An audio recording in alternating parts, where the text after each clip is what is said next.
नमस्कार, मैं हूं अजय वत्स और खास पेशकश पंचायत चुनाव का ऐलान हो गया है उत्तर प्रदेश में, यानी बहुत जल्द अगले साल होने वाले विधानसभा चुनाव का आईना दिखाई दे देगा। हांडी में चावल से पता चल जाएगा कि कितना चावल पका है, जनता का रुझान क्या है, दिशा क्या है, आने वाले दिनों की तस्वीर क्या होने वाली है, सत्ता को लेकर, लखनऊ के तख्त को लेकर। आज जैसी सुप्रीम कोर्ट का फैसला आया, एक हाथ दूसरे हाथ यूपी निर्वाचन आयोग ने तुरंत ऐलान कर दिया तारीखों का। तो यह मानिए कि दुनिया के सबसे बड़े चुनावी प्रक्रिया का ऐलान हो गया है। 7 लाख से ज्यादा तो सिर्फ इसमें वार्ड के सदस्य जो हैं उनका चुनाव होना है और सभी तादाद ऐसी ही है, 12 करोड़ से ज्यादा मतदाता हैं। तो क्या होने वाला है, ऊंट किस करवट बैठने वाला है, हवा का रुख किस ओर होने वाला है, आइए आज करेंगे बात इसी पर।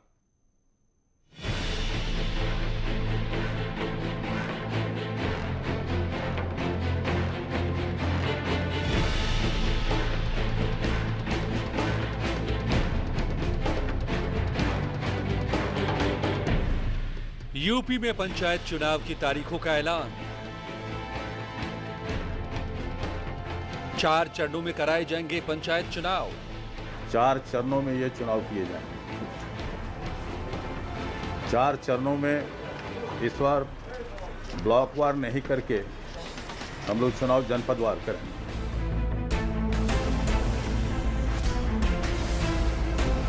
दो मई को आएंगे चुनाव के नतीजे।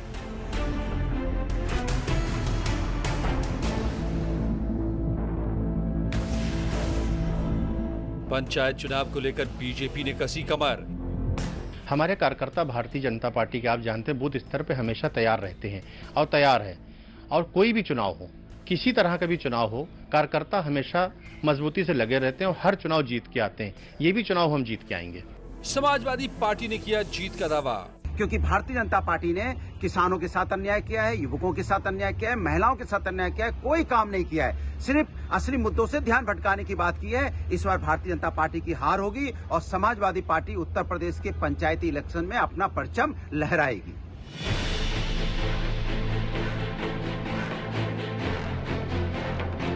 यूपी में लागू हुई आदर्श आचार संहिता।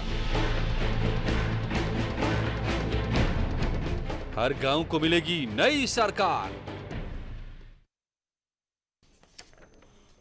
तो गांव को मिलने जा रही है नई सरकार। पंचायत का गठन हो जाएगा, पंचायत सदस्य चुने जाएंगे, प्रधान चुने जाएंगे, सदस्य क्षेत्र के सदस्य चुने जाएंगे और फिर ब्लॉक प्रमुख भी और जिला पंचायत भी। तो इससे तस्वीर जो निकल कर आएगी वो क्या होगी। मेरे साथ जुड़े हरीश श्रीवास्तव साहब बीजेपी के प्रवक्ता हैं, प्रभाकर पांडे जी कांग्रेस के नेता है मेरे साथ, दीपक मिश्र पीएसपी के प्रवक्ता हैं।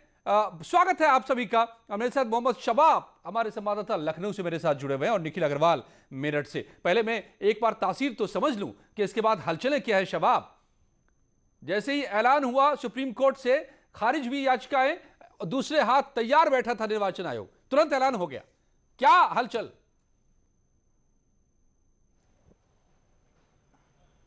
अजय, आपने उल्टा बोल दिया। राज्य निर्वाचन आयोग ने पहले ऐलान किया और उसके 2 घंटे के बाद सुप्रीम कोर्ट से फैसला आया, यानी कि आयोग पहले से तैयार था, उसने सारी तैयारी कर रखी थी। चूंकि राज्य निर्वाचन आयोग ने आज सुबह 10:30 बजे प्रेस कॉन्फ्रेंस को कॉल किया और सुबह ही तारीखों का ऐलान किया गया। हालांकि राज्य निर्वाचन आयुक्त से पत्रकार ये पूछते रह गए कि ऐसी क्या जल्दी थी कि आप आनन फानन में आए और आपने प्रेस कॉन्फ्रेंस में तारीखों का ऐलान किया और आप सुनने को भी तैयार नहीं है कोई जवाब। हालांकि उन्होंने इन बातों का कोई जवाब नहीं दिया, वो वहां से निकल गए। लेकिन उसके बाद एक चीज़ बिल्कुल क्लियर हो गई थी कि राज्य निर्वाचन आयोग ने अपनी तारीखों का ऐलान कर दिया है। अब अगर सुप्रीम कोर्ट में जो याचिका लगी है आरक्षण को लेकर, उसमें बहुत बड़ा कुछ जो है हस्तक्षेप नहीं हुआ तो मामला यहीं से इन्हीं तारीखों के साथ चुनावों में जाने का तय हो जाएगा। और 2 घंटे के बाद भी यही हुआ, जब सुप्रीम कोर्ट ने यह कहा कि ये मामला हाई कोर्ट में ले जाया जाए, वहां पर इसको सुना जाए। और इस तरीके की जब बातें वहां से निकल कर आई तो फिर क्लियर हो गया कि उत्तर प्रदेश में पंचायत चुनाव को लेकर के जो तैयारियां थी वो ओके हैं और राज्य निर्वाचन आयोग की तारीखों पर ही अब चुनाव कराया जाएगा। अब रही बात तासीर की, तो तासीर नो डाउट गर्म है। उत्तर प्रदेश में चुनाव प्रधानी का हो, उत्तर प्रदेश में चुनाव विधानसभा का हो, उत्तर प्रदेश में चुनाव सभासद का हो, यहां पर तासीर हमेशा गर्म रहती है और ये प्रधानी के चुनाव लिटमस टेस्ट है विधानसभा चुनाव में जाने से पहले राजनीतिक पार्टियों के लिए। कहने को ये सीधे राजनीतिक पार्टियों के चुनाव नहीं होते हैं, हम समझ लेंगे। हरीश जी भी है, प्रभाकर भी है, प्रभाकर जी भी है हमारे साथ और दीपक जी भी हैं। लेकिन निखिल जल्दी से जरा बताइए कि क्या कुछ आईना दिखाई दे जाएगा क्या? सामने 2021 है।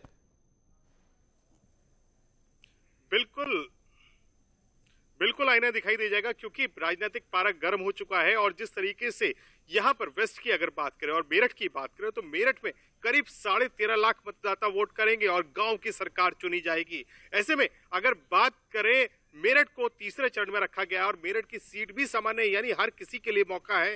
हर पार्टी जोर आजमाइश में है कि जिला पंचायत अध्यक्ष की सीट कब्जाई जा सके, और इसको लेकर जोर आजमाइश चल रही है। सीधा मुकाबला बीजेपी से है। अन्य पार्टियां वो एक पूरा दल खड़ा कर रही है कि किसी भी तरह बीजेपी के लिए राह जो है वो मुश्किल बनाई जा सके, इसको लेकर फोकस किया जा रहा है। मेरठ की अगर बात करें तो मेरठ में करीब 480 प्रधान सीटें हैं, 33 जिला पंचायत हैं, 824 बीडीसी सदस्य हैं और करीब 13.5 लाख वोटर हैं जो अपनी सरकार चुनेंगे। मेरठ का राजनीतिक पारा गर्म हो चुका है। जो सियासी सीट है, जिला पंचायत की जो सीट है, वो सामान्य है, यानी हर कोई इसको जोर आजमाइश कर रहा है कि कैसे उनके दल की सीट आए, कैसे वो प्रत्याशी बने। तो सब तरफ जोर आजमाइश का जोर शुरू हो चुका है। प्रभाकर पांडे जी बड़े गौर से सुन रहे हैं और दीपक जी भी कुछ लिखने में व्यस्त हैं।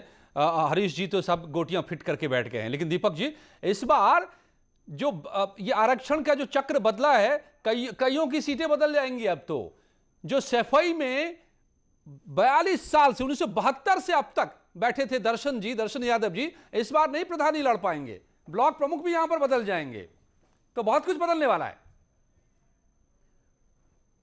देखिए बहुत कुछ बदलेगा। सफाई तो एक उदाहरण है। यहां से एक बदलाव की ऐसी लहर उत्पन्न होगी जो प्रदेश से होते हुए दिल्ली तक, जिसकी धुनक, जिसकी अनुगूंज और जिसकी प्रतिध्वनि सुनाई देगी। उत्तर प्रदेश के जो हालात हैं, खास तौर पे सामाजिक और आर्थिक, उसका आप देखिएगा प्रतिबिंबन इस राजनीतिक चुनाव में नजर आएगा। चुनाव कोई भी हो, महात्मा गांधी जितना केंद्र सरकार को महत्व देते थे, उतने ही ग्राम स्वराज को महत्व देते थे। लोहिया ने तो बाकायदे चौखंबा राज की बात की थी। लेकिन सबसे बड़ी बात यह है कि जो वर्तमान में सत्तारूढ़ दल है, वह पूरी तरीके से राजनीति का केंद्रीकरण करने पर आमादा है। हालांकि इनके आदर्श पंडित दीनदयाल उपाध्याय जी जो एकात्म मानव दर्शन के बहाने विकेंद्रीकरण की खुली बात करते थे, आप पूरा ढांचा उठाकर देखिए, इतना केंद्रीकरण करेंगे तो गांव में वोट कहां से मिलेगा? आप बदलाव की बात कह रहे हैं कि बदलाव की लहर पैदा होगी इस चुनाव से, इसका जवाब तो दें हरीश जी। लेकिन जिस चौखंबा राज की बात लोहिया जी का जिक्र कर रहे हैं आप, क्या वो सफाई में 72 से एक ही प्रधान के रहते और बीडीसी के रहते, वो था राज कायम था ब्लॉक प्रमुख के रहते क्या? इसका तो जवाब देना बनता है। ऐसा है, देखिए नहीं बिल्कुल दिया जाएगा और देना भी चाहिए। लोकतंत्र में नहीं, लोकतंत्र में किसी भी सवाल से मुंह नहीं छुपाना चाहिए। जिसकी भी आस्था लोकतंत्र में हो, गणतंत्र में हो, समाजवाद में हो, वह किसी भी सवाल से अपने आप को बचाएगा नहीं। वह एक विधि सम्मत निर्णय था और जब यह निर्णय आया सफाई में परिवर्तन के, ब्लॉक के परिवर्तन का, तो हमारी पार्टी ने इसका कोई विरोध नहीं किया। कोई अर्जी नहीं डाली चुनाव आयोग को कि मान्यवर आप गलत कर रहे हैं। हरीश जी, तो बदलाव की लहर पैदा होगी क्या? तस्वीर निकल के आने वाली है? जी हरीश जी, देखिए उत्तर प्रदेश की सम्मानित जनता इस बात के लिए पूरी तरह से मन बना चुकी है कि हमको मोदी जी को और योगी जी को और मजबूती देनी है। और उत्तर प्रदेश का जो भारतीय जनता पार्टी का संगठन है, वो लगातार पिछले 3-4 महीने से बैठकें कर रहा है, जिले में, क्षेत्र में, गांव में, गली में, चौपाल में। तो ये लगातार सांसद, विधायक, मंत्री, प्रदेश के पदाधिकारी सब लोग उसमें जा रहे हैं और जनता के साथ संवाद और संपर्क की जो प्रक्रिया है वो भारतीय जनता पार्टी में सतत है। पहले हुआ करता था कि लोग तो गांव के लोग आपसे खुश हैं कि नहीं, वापस ये इसमें साफ हो जाएगा। हरीश जी इसके लिए तैयार है ना? बिल्कुल साफ हो जाएगा। और मैंने यही तो कहा कि देखिए जो जनता का जो मूड है, जो जनता का जो जिस तरह से उत्साहित है, वो इस बात का अपने आप में प्रमाण है कि वो योगी जी को और मोदी जी को और ताकत देने जा रही है। क्या बात है। और ऐसा प्रभाकर पांडे जी मानेंगे क्या? निश्चित रूप से लगातार दिल्ली तक अनबूझ होगी और विपक्षी दलों को जगाने में लगी जो थोथा और अपप्रचार करते रहते हैं, उनको एक मजबूत जवाब मिलेगा। ओके प्रभाकर पांडे जी, तो ये प्रियंका जी का और अखिलेश जी का अपप्रचार है जिसका जवाब जनता दे देगी फिर से इसमें। अजय जी, पहले भाजपा प्रवक्ता की बात के इनके मुंह से बात निकलना, सम्मानित जनता, भारतीय जनता पार्टी जनता को सम्मानित कहे, ये कुछ अच्छा हमको नहीं लगा। क्योंकि आपने कोरोना काल से लेके किसान आंदोलन से लेकर जनता सम्मानित कहाँ है मित्र? जनता को तो ऐसा अपमान आपने किया कि वो जन्मों जन्म तक नहीं भूलेगी। अगर इस जन्म में उसका प्राणांत हो जाएगा तो उसके सबकॉन्शियस मेमोरी में, डीएनए और सेल्स में फीड रहेगी जो जनता इनके आपदा में अवसर का प्रतीकात्मक स्वरूप देखा है। अजय जी, गतानुगतिको लोके न लोके परमार्थिका, इस राह के राही हैं, सुधरेंगे नहीं, ये सुधारेंगे नहीं। आज संवाद के लिए नहीं जा रहे हैं, आज जा रहे हैं अपने को बचाने के लिए। ये संवाद कहाँ करते हैं? भारतीय जनता पार्टी और संवाद ये दूसरे के विलोमार्थक स्वरूप और शब्द। तो कह रहे हैं कि हम हर पंचायत में बैठक कर रहे हैं, मीटिंग कर रहे हैं, सबसे मिल रहे हैं, जुल रहे हैं। आप कहते हैं कि नहीं संवाद कर रहे हैं, ऐसा है क्या हरीश जी? क्या है मतलब? अजय जी, अजय जी एक सेकेंड। अजय जी, आप पहली बार थोड़ी सुने अजय जी, और आप जैसे अजय जी ये पहली बार थोड़ी इनके मुंह से सुन रहे हैं। ये तो सत्ता में आने से पहले इनके कार्यक्रम, सत्ता में आने के बाद इनके कार्यक्रम, और आज जो बताने जा रहे हैं, जितना ये उम्मीद किए हैं अजय जी, उसका 10% प्राप्त कर जाए, वो बहुत बड़ी बात है। ये तो बड़ी बात कह रहे हैं। तो 90% कौन ले जाएगा? इतनी जनता नाराज है, इतनी जनता नाराज। किसके साथ जनता चली जाएगी? तो अजय, कांग्रेस के साथ? नहीं अजय जी, ये मैं कहाँ कह रहा हूं कांग्रेस के साथ, ये तो मैं कहा नहीं, लेकिन कांग्रेस के नीतियों पर, कांग्रेस के समरसता पर, कांग्रेस के सांप्रदायिक सौहार्द पर, कांग्रेस के जो भी आइडियोलॉजी है, उसको जनता कुछ दिन से सुन नहीं रही थी, अब सुन रही है और प्रयास कर रही है समझने की। और अब उत्तर देने का समय आ गया है, रिस्पॉन्ड का समय आ गया है कि अब हमारे जनमानस क्या चाहती है, क्या सोचती है। हरीश जी, अरे कुछ बोलिए। अजय जी, आपको जवाब जनता देने जा रही है। आप कह रहे हैं कि अजय जी, जनता, आप धान खरीद रहे हैं, गेहूं खरीद रहे हैं, गन्ना खरीद रहे हैं, लेकिन कह रहे हैं प्रभाकर जी, जनता तो जवाब देने जा रही है आपको। नहीं अजय जी, वही मैं उसका जवाब दे रहा हूं प्रभाकर जी की बात का। प्रभाकर जी अभी उत्तर प्रदेश में उपचुनाव हुए थे और जनता की आवाज इन्होंने नहीं सुनी।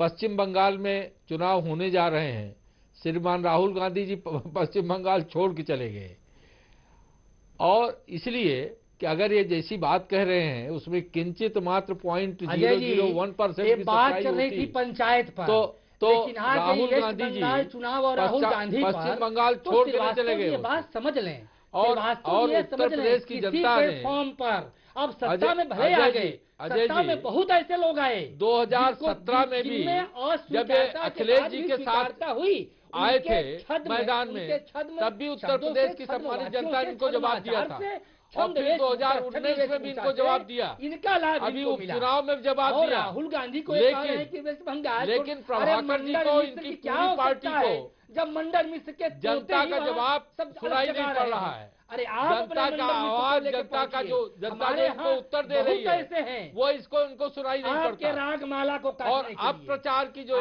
शैली है, जो खोखली भाषण की जो शैली है, वो प्रभाकर जी और इनकी पूरी पार्टी इसको छोड़ती नहीं। जनता पार्टी, तो मुझे मैं तो यही कहूंगा प्रभाकर जी, जनता जनार्दन की आवाज सुनिए। जनता जनार्दन कई बार आपको ये अपना सुना चुकी है, लेकिन आप सुनने को तैयार नहीं है। पूरा इस पंचायत चुनाव में उत्तर प्रदेश की जनता आपको जवाब देगी। ओके, मुद्दों पर बात कर लेते हैं ना। अच्छा दीपक जी, अच्छा सुनिए, चुनाव में बहुत दिन है नहीं, मुद्दे अभी उभर के सामने आएंगे, लेकिन दीपक जी जरा बताइए किन मुद्दों पर आप सरकार को घेरेंगे, बीजेपी को घेरेंगे, और आप लोग जीतने की बात कर रहे हैं। अपनी बात कहते रहे, जनता जवाब नहीं सुनने का दी। राइट, देखिए जी, भारतीय जनता पार्टी को घेरने के लिए मुद्दों की आवश्यकता नहीं है। अत्र तत्र सर्वत्र इनकी विफलता के जो परचम हैं वह तार तार होकर बिखरे पड़े हैं। प्रति व्यक्ति कर्ज 1,500 रुपए प्रतिवर्ष उत्तर प्रदेश में ही बढ़ा है। और अभी जो आंकड़े नीति आयोग ने जारी किए हैं, हमने देखा, आपने देखा, प्रति व्यक्ति आय में उत्तर प्रदेश 32वें स्थान पे है, खाली बिहार से ऊपर है। और अभी जो मानव सूचकांक का आंकड़ा आया उसमें 29वें स्थान पर है। कैसी, मतलब ये कहना ये है ना, हाँ ये ठीक है, ये आंकड़े आप गांव के लोगों को नहीं समझा पाएंगे दीपक जी। गांव के लोगों को तो ये बताना पड़ेगा उनको क्या मिला नहीं मिला। अपनी बारी में जवाब दीजिएगा हरीश जी, आप वरिष्ठ हैं, आपकी वरिष्ठता का सम्मान है, लेकिन दूसरे की पारी में आप खंडित करते हैं, अपनी पारी में आप अपने को मंडित करते हैं। लोकतंत्र में औरों को भी बोलने दिया जाए। जैसे आपके प्रधानमंत्री देश को दिग्भ्रमित कर जाते हैं, डिरेल कर जाते हैं, वैसे ही आप बड़ी चालाकी से वरिष्ठता का लाभ उठा के इस डिबेट को डिरेल कर जाते हैं। देखिए, गांव की भी साक्षरता बहुत बढ़ चुकी है। गांव में भी आप देखिए, अभी टेली डेंसिटी देखिए इंटरनेट की, गांव में भी बहुत ज्यादा है। उत्तर प्रदेश में तो 110% है, और गांव के लोग समझते हैं। अब गांव पहले का गांव नहीं रहा जो बहुत उत्तर प्रदेश के लोगों की आय दुगनी हुई है। मानवर, मैं कहाँ मना कर रहा हूँ, मैं बहाना कर रहा हूँ, ये भी बताइए यार। ये मैं बता रहा हूँ सरकार में ना मैंने बिल्कुल बताया, लोगों की आय बढ़ी है। अरे भाई मैंने बिल्कुल बताया है। जो बेरोजगारी का दर है वो निरंतर घटा है। बताया है रोजगार के साधन बढ़े हैं, बताया है। और 1.5 करोड़ लोगों को रोजगार दिया योगी सरकार ने। मैंने बताया है, ऐसा नहीं। आदरणीय हरीश जी, अभी आपने एक आंकड़े किए कि 5 करोड़ से ज्यादा वृक्ष लगे हैं। मानवर, अगर ये बात आंकड़े अगर सच है तो हम आप पेड़ पर बैठ के डिबेट कर रहे हैं, और पेड़ पर ही बैठकर आदरणीय अजय वत्सी हमसे सवाल कर रहे हैं। देखिए, अच्छा हरीश जी, आप ये बता दीजिए सीधा सा। नहीं, हम लोग अदम गोडवी साहब देते हैं आंकड़े। हरीश जी, आप ये बता दीजिए ना कि आप गांव वालों को क्या बताने जा रहे हैं कि हमने क्या दिया आपको। अब तो 4 साल हो गई सरकार की, अब तो विधानसभा चुनाव भी है सामने।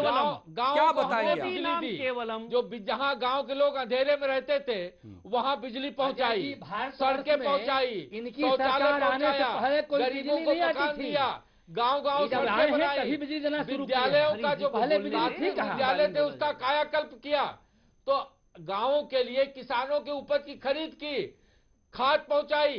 तो गांव के लोगों की खुशहाली के लिए जो जो चाहिए, और ओडीओपी के माध्यम से अब लोगों को उद्योग दे रहे हैं, स्वयं सहायता समूह के माध्यम से महिलाओं को रोजगार योगी सरकार दे रही है। तो बहुत सारी कल्याणकारी योजनाएं जो गांवों का सशक्तिकरण कर रही हैं। यही कारण है कि लोगों की जो आय थी वो 45,000। बताइए जवाब, अब जवाब है प्रभाकर जी तो दे दीजिए। इतने सारे काम कर दिए गांव वालों के लिए। कृषि उत्पादन बढ़ा है, कृषि उत्पादन लगातार बढ़ा है। तो ये बहुत सारी चीजें हैं जो गांव के लोगों को योगी और मोदी सरकार बिजली, के साथ पानी, उपज की कीमत प्रभाकर जी वर्धन करती है, और कानून व्यवस्था सब तो बेहतर कर दिया। अब क्या चाहिए गांव के लोगों को? क्यों नहीं देगी वोट? अच्छा अजय जी, जरा ये बताएं। अजय जी, एक बहुत मोटा प्रश्न पूछ रहा हूं जो कि आम जनमानस समझ पाए। जो ये बताते हैं, जितनी बातें बताए कि महिला सशक्तिकरण, गांव में बिजली, पानी, ये इनके पास डाटा देता कौन है? इनके रिसोर्सेस क्या हैं? इनके संसाधन क्या है बताने के लिए? नहीं, ये आप भी गांव जाएंगे तो आपको चैनल के बाद फिर गांव की तरफ रुख करना पड़ेगा। नहीं, कहीं दिखाई नहीं देगा आपको, ये कहीं दिखाई नहीं देगा। और इनकी गाँव जाते पता लगता है कि अब गाँव में अंधेरा नहीं है, इनकी गाँव में सड़कें हैं कि वही प्रभाकर जी को पता लगता है आप गाँव में घर घर शौचालय है। ये भी प्रभाकर जी को जानकारी मिलती है। अब एमएसपी पे गाँव के किसानों को उत्पाद खरीद हो रहा है, सुन लें, इसकी भी जानकारी मिलती। दीपक जी, आप तो जाते होंगे गाँवों की तरफ, और देखिए ये सारी बातें एक तरफ, लेकिन क्या सही है, क्या मिला, क्या नहीं मिला, ये तो सबसे बेहतर आप ही जानते हैं, लोग जानते हैं। जो अब वोट डालने वाले हैं एक बार फिर से, तो बड़ी तस्वीर एक निकल कर सामने आ जाएगी कि गांव के लोग किस राह पर चल रहे हैं और किसको किस राह पर ले जाने वाले हैं इस पंचायत चुनाव के जरिए। धन्यवाद आप सबका मेरे साथ जुड़ने के लिए। कुछ ही पलों में जारी है यहाँ खबरों का सिलसिला।